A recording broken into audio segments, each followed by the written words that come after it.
to stop what you're doing and listen.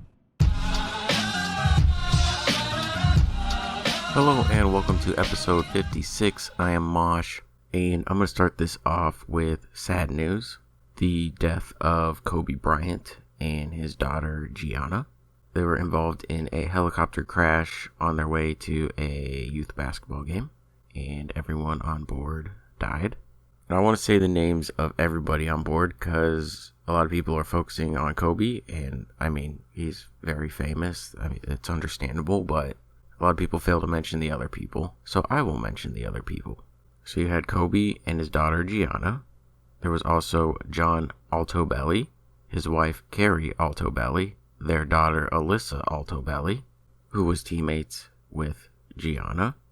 Then you had Christina Mauser, not entirely sure.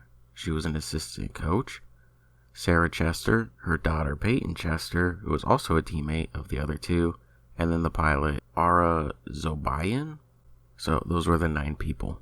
Mothers, fathers, daughters, gone. I don't know what happened. At the time of this recording, I don't know if they've released the reason why they crashed. But it sucks nonetheless. I thought it was a joke at first because the night before, LeBron passed Kobe on the all-time scoring list. So when I got on Twitter and I saw people saying, "Rip Kobe," I thought they were just saying like, "Oh, LeBron passed you, rip Kobe." Because, you know, people on social media, especially Twitter, are a little over dramatic. And then I saw sports athletes tweeting it out. I was like, they wouldn't do that. And I saw the TMZ article, and at first I didn't believe it still, but I know TMZ, like, whatever you think about them, for some reason their sources, whatever deal they made with the devil, they're always like first on everything, and I don't get it. Like, their credibility and how they get stories out before anyone is just strange to me, but once I saw that, I was like, okay. Kobe was only 41, his daughter was 13, I mean, very young. I don't know how old the other people are. I haven't seen their ages. When you see a person like Kobe, who is a legend in basketball, and will go down as that, you think that they're invincible. Like, they're larger than life. Nothing bad can happen to them. Especially at the young age of 41. Like, that's nothing. You just don't think anything bad can happen. And then something like this happens, and when it's out of your control the way it was, a helicopter crash, you realize that these people are not invincible. They're in a very vulnerable moment. I don't know. I don't know what I'm trying to say. I don't know how to articulate what I'm trying to say. I guess just no one's invincible. And you can die at any moment. It was a calm day. Like, I was planning on streaming, and then I couldn't do it. It just didn't feel right. So I just watched the Suns game, and the players are all, you know, they don't even want to be playing. And of course we lost. What's new? When something big like this happens, I don't know. At least me personally, I just don't feel like doing anything. Like, you just kind of sit there, think about things, reflect on things. So that's just what I did. And I feel bad for the teams that had to play that day because, again, they're just not with it. Like, putting them out on a basketball court right after finding out that someone like Kobe died, I mean, it's not fair. I mean, I know they have schedules and everything's like super strict, but I feel like they could have postponed those games. It's like Devin Booker's on the Suns and Kobe is his idol. When he came into the league, he got to play against Kobe. Kobe gave him shoes and wrote "Be Legendary" on them and autographed them. And when you see Devin's face when they met, he has this huge smile. Like, he's so happy. And then his idol dies and you expect him to go out and play a game. During shoot around, they had the camera guys, you know, they all show up the players and stuff. You could see he's visibly shaken up. And then at the start of the games, they had one team run down the shot clock because it was 24 seconds, and Kobe was number 24. And then when the other team got the ball, they would do the 8-second, backcourt violation because Kobe also wore number 8. So 24 and 8. And then the crowd's cheering, they're clapping, and then they start chanting Kobe. And then the camera guys showing all the players, and they're like on the verge of tears. And you want them to play a competitive game? It's tragic. It's just very tragic. Moving on to a bit of a lighter note. If I cut the top and sides of my hair, I could have a mullet right now, okay? Now, I'm not going to have a mullet for free. I need to get something in return, but I'm willing for a few days to have a mullet. Because during the PS5 reveal, I kind of want to do a watch along. Maybe I'll have a mullet during it. Who knows? But I need something in return because I'm not walking around living life with a mullet for free. It'll only be a couple days, probably on like a weekend. But I'm just saying, the offer's on the table. I don't know how much longer it's going to be on the table because the hair's getting annoying. It's constantly in my eyes. So something needs to be done. Either a mullet or it's gone. So that's that. Also, the Red Dead Collector videos are done. Uploaded all of them. I am not doing one for the flowers. I don't want to do it. So I'm not going to do it. Because for all the other items, they added cycles 4, 5, and 6. For the flowers, they added 4, 5, 6, 7, and 8. And a couple of flowers only spawn at night, so you're sitting there waiting. It's just, I don't want to do it. So go find your own flowers. Oh yeah, I just remembered that this is the last podcast before the Super Bowl, so I'm going to make a prediction. I'm going to predict the winner and the scores because during the NBA Finals last year, I predicted that the Raptors would win in 6, and they did. So might as well make another prediction, and if I'm right, I'm going to start betting on sports. So on one side, you have the Kansas City Chiefs led by Patrick Mahomes for head and shoulders. And on the other side, you have the San Francisco 49ers led by Jimmy Garoppolo of every underwear modeling company out there. And I say that the Chiefs are going to win, and the score will be 38-32. Chiefs 38, 49ers 32. I'm pretty sure you can get those scores. Yeah, football's a little different because, you know, a touchdown 6 points, extra points 1, 2-point conversions 2, then you have the 3-point field goal, 2-point safety. Yeah, I'm pretty sure you can get 38 and 32. I haven't done the math, but whatever, it's a prediction, alright? I have no idea what I'm going to title this episode because there's really not much going on. I mean, for gaming, I have one thing. I have something to question from last week and then one new thing, and that's it. Unless something happens before this goes up. I hope something happens on Tuesday, that way I can postpone this to Wednesday and have something else to talk about, but we'll see. So moving on to gaming, last week I was going over the best-selling games of last month, all of 2019, and the entire decade. And after I uploaded that podcast, I was thinking that the games I rattled off for the decade seemed wrong. That's because they are wrong. I know Minecraft is the best-selling game of all time, so when it came in at number 10 on that list, for some reason it just didn't click in my head that that was off. But the thing that grabbed my attention was, thinking back, I was wondering where PUBG was, because PUBG's the 5th best-selling game of all time, but it wasn't on the list. I'm starting to believe that it might have been console sales only, and not counting anything PC related. And the list I was looking at didn't specify what the sales were, like what data they were taking in. It didn't say console only or physical only or anything. It was just the list. And all the major publications were using the same list, IGN and all them. So I was like, okay, this is official then. This is the list everyone's using. It must be accurate. So my guess is that it was console only sales. That's the only thing that would make sense to me as to why PUBG wasn't on it and Minecraft was at 10 instead of 1. Because if we're counting everything, Minecraft should have been 1, GTA 5 should have been 2, PUBG should have been 3, and then the Call of Duties under that with Red Dead thrown in there at some point. Also, I think it said Black Ops 1 was the best-selling COD, but I believe Modern Warfare 3 is. I know they're very close in sales, so maybe they flip-flop, but I want to say it was Modern Warfare 3. So whatever. Anyway, that list was probably console sales only. But if you want to add all the sales in, then it's not accurate. Alright, and now on to the other gaming thing. This is an announcement from Valve. Half-Life Alyx is coming in March, and we are celebrating early by making all games in the Half-Life series free to play for Steam users from now until the day it launches.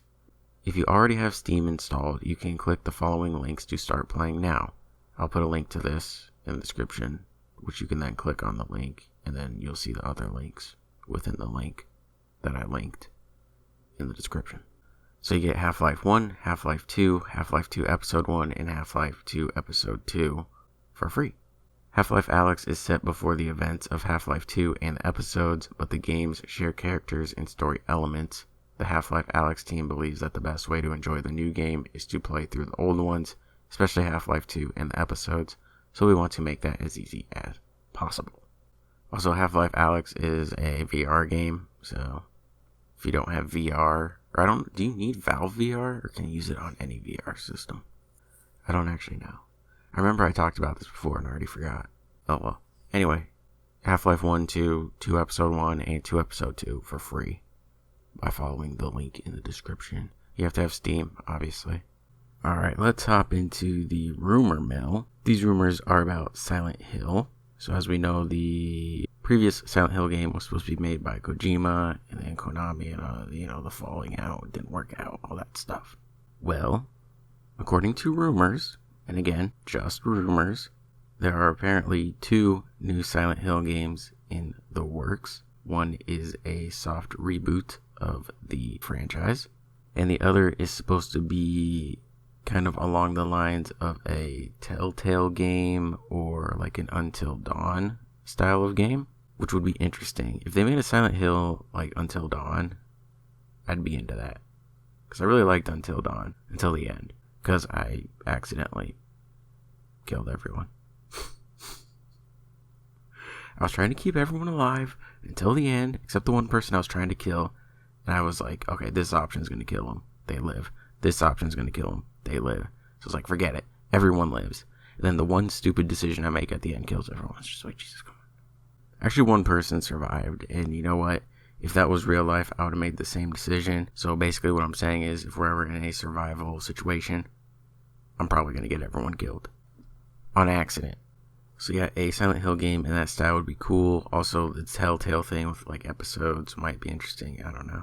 Those games never really did anything for me. Possibly 2 Silent Hill games in the works. Again, just rumors. But another thing I heard is that one of the designers on Silent Hill has made his way over to Kojima's studio. Because Kojima said he wants to make a horror game. And he might be recruiting, so we'll see what happens. And that's kind of it for gaming. There's so much of nothing going on right now. Anyway, let's move on to music, where there's also not much going on. Last week I was like, you know what? I think stuff's going to be announced this week. And then I also said, watch nothing be announced. And I'm going to have nothing to talk about. Well, guess what? I have a few things to talk about. I just feel like that's how it is, though. Like, I'll go a couple weeks with not much to say, and then one week everything gets announced. And then for a few weeks after that, it's nothing. It's just whatever. Anyway, a big thing happened that I completely just, forgot about. And that's the Grammys. The Grammys are usually in February. It's not February, but they already happened. Sunday, January 26th. So, of course, I want to go over some of the winners, at least in the categories that I care about. So, Best Metal Performance, the nominees were Asterolus, The Great Octopus by Candlemass featuring Tony Iommi, Humanicide by Death Angel, Bow Down by I Prevail, Tempest by Tool, and Unleashed by Killswitch Engage. And the winner was Tool with their song Tempest. So congratulations to Tool. Best Rock Performance. You had Pretty Waste by Bones UK, This Land by Gary Clark Jr., History Repeats by Brittany Howard, Woman by Karen O and Danger Mouse, and Too Bad by Rival Sons. The winner was Gary Clark Jr. for his song This Land. Best Rock Song. This Land by Gary Clark Jr., Fear Inoculum by Tool, Give Yourself a Try by the 1975, Harmony Hall by Vampire Weekend, and History Repeats by Brittany Howard. And the winner was Gary Clark Jr. with his song This Land. Best Rock Album. Ammo by Bring Me the Horizon, In the End by The Cranberries, Social Cues by Cage the Elephant, Trauma by I Prevail, and Feral Roots by Rival Sons. And the winner was Social Cues by Cage the Elephant. That's very whelming. I'm whelmed right now. I'm not overwhelmed. I'm not underwhelmed. I'm just whelmed. Let's go to some of the bigger awards of the night. Best New Artist. You had Black Pumas, Lil Nas X, Lizzo, Billie Eilish, Maggie Rogers, Rosalia, Tank and the Bangas, and Yola. The winner was Billie Eilish. There's no point in really even saying the nominees anymore. The song of the year, it's Bad Guy by Billie Eilish. Okay. Album of the year, guess what? When we all fall asleep, where do we go? I don't know, Billie Eilish, why don't you tell me? You won Record of the Year. It's the same as Song of the Year. What's Song of the Year? I know it's pretty similar to Record of the Year. Song of the Year was Bad Guy by Billie Eilish. What's Record of the Year? It's Bad Guy by Billie Eilish. What did you think it was going to be? She killed everyone, okay? Her and her brother, Phineas, killed everyone. Is his real name Phineas? It's kind of a weird name. I don't know if I trust anyone named Phineas. You know? It's like borderline serial killer name. So yeah, that was the Grammys from this year. I mean, other things happened, other awards were given, but I really don't give a hoot. And until my people get the recognition and respect that they deserve, I will continue to not give a hoot. I mean, those awards weren't even shown. The best metal performance was not on TV. I don't even know if the rock ones were on TV because I wasn't really paying attention. I'm pretty sure Gary Clark performed, so maybe one of the categories that he won, maybe that was shown on TV, but again, I don't really know. I just know the metal one was not. What's next? The Word Alive released another new song. It's been a couple weeks since the last new song was released, so they just released another new one. It's a pretty standard sounding song, like the other two that they released from this album. They kept saying this album was going to sound different, but it doesn't. The 3 songs they've released just sound like other songs they've done. Now, it's only 3 songs off of an album that has more than 3 songs. I don't remember how many songs are on it off the top of my head, but maybe all the other ones sound different. But if you're going to try to promote an album and say it sounds different, maybe the first 3 songs you release shouldn't sound the same as everything else you've done. Just saying. But I like this sound, so I'm not complaining, but it's like you say one thing, but then you're showing off something else, which I just don't understand. Anyway, moving on again. So I noticed something the other day, and I need to bring it up. So if you're on the YouTube version of this, good, because it's a visual thing that I need to show. If you're not on the YouTube version, then I don't know, get on the YouTube version. So on the screen, I'm going to show you album art from 2 different bands. On the left, you have Dead. This is their first album and only album at the moment. Still waiting for that new album announcement, which they said soon, and that was only about 3.5 weeks ago. So what's going on, guys? What's really going on? Anyway, it came out in 2017. That was 3 years ago. It's 2020. Now you can look at it, study it, get familiar with it. Now, on the right, you have a band called Dead Vectors, and their art for their album called The Hive.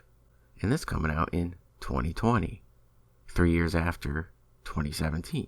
Now, are there any similarities at all? Maybe a little bit. Maybe the human figures on it are identical, just rearranged a little differently. Maybe, possibly. It's the same thing. These are the same exact characters. Just look at them. 3 years after the fact. And they both have Dead in their name. That makes it even more... It's not I want to say it's not a coincidence, but the names might be a coincidence, but the album art...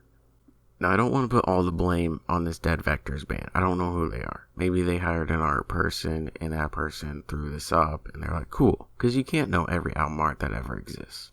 It's impossible. There's so many out there. But to be this similar, using the same figures, both have Dead in your name, come on, man. And Dead has 4 of these characters on their album art because they said each one resembles or represents a member of the band. And Dead Vectors has 5. Is it because each one represents a member of the band? What are the odds of that? So I just wanted to point out that,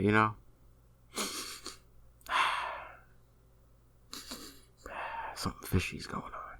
Oh, that's another thing I saw from the Grammys, just quickly before we move on again. Ozzy was there with his wife, Sharon.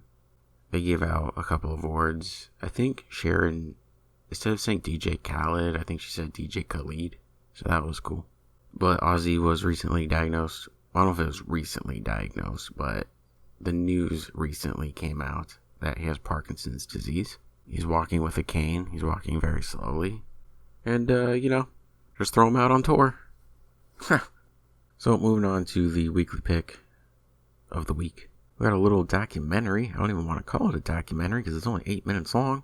The band Grey Days, which is Chester Bennington's old band from here in Arizona from back in the day. They're releasing songs with Chester's old recordings, and then they're getting guests to come onto the songs as well, including his son. So yeah, it's just this short, really short documentary. I don't know why it's only 8 minutes long. Like, they could have talked about so much stuff. It should be so much longer. I could talk about a toothpick for 8 minutes, okay? No big deal. There's no reason this shouldn't have been longer. Like, they didn't give a release date or any of that, unless I missed it, which I don't think I did, because it was only 8 minutes long. You know what's weird? Is that Chester's wife has already remarried. Just 2 years after he died. Already scooped up another man, married him. I don't know, that just seems weird to me. Like, if I was in that situation, I don't think you could remarry after 2 years. Everyone's different. Does anyone know if Chester had a life insurance policy on him? I've been watching too many. I gotta stop. Too many crime videos. Now my mind's going. No. I don't want to be disrespectful, so I'm just gonna move on. Let's go to the weird story of the week. This one does not involve a mouth. Harlan, Iowa. A Kansas man has asked an Iowa judge to let him engage in a sword fight with his ex-wife and her attorney so that he can rend their souls from their bodies. David Ostrom, 40, of Paola, Kansas, said in a January 3rd court filing that his former wife, Bridget Ostrom, 38, of Harlan, Iowa, and her attorney, Matthew Hudson, had destroyed him legally. The Ostroms have been embroiled in disputes over custody and visitation issues and property tax payments. The judge had the power to let the parties resolve their disputes on the field of battle legally, David Ostrom said, adding in his filing that trial by combat has never been explicitly banned or restricted as a right in these United States. He also asked the judge for 12 weeks' time so he could secure Japanese samurai swords. I think I've met Mr. Hudson's absurdity with my own absurdity, Ostrom said, adding that his former wife could choose Hudson to act as her champion. Hudson argued in his legal response that because a duel could end in death, such ramifications likely outweigh those of property tax and custody issues. Hudson asked the judge to reject the request for trial by combat. Judge Craig Dreismeyer said in his own filing Monday that he won't be issuing a decision anytime soon, citing irregularities with both sides' motions and responses. Boo! Just let them fight. Trial by combat. Come on. Also, why do you need 12 weeks to secure Japanese samurai swords? Like, you could probably just get them on Amazon. I really wish there was a picture of these people because I want to see what they look like, but there's unfortunately not. I just want to see how weeby this guy looks. I mean, if you get a divorce and your first thought is to go into battle against your ex-wife with samurai swords, you gotta be a weeb. You just have to be. Anyway, that's gonna be it for me this week, so thank you for listening. Whole bunch of links in the description. You already know. Apple, iTunes, Spotify, Stitcher, TuneIn, Twitter, Twitch, Discord. All of them. Check them out. Don't check them out. Who am I to tell you what to do? And with that said, I will talk to you guys next week. Later.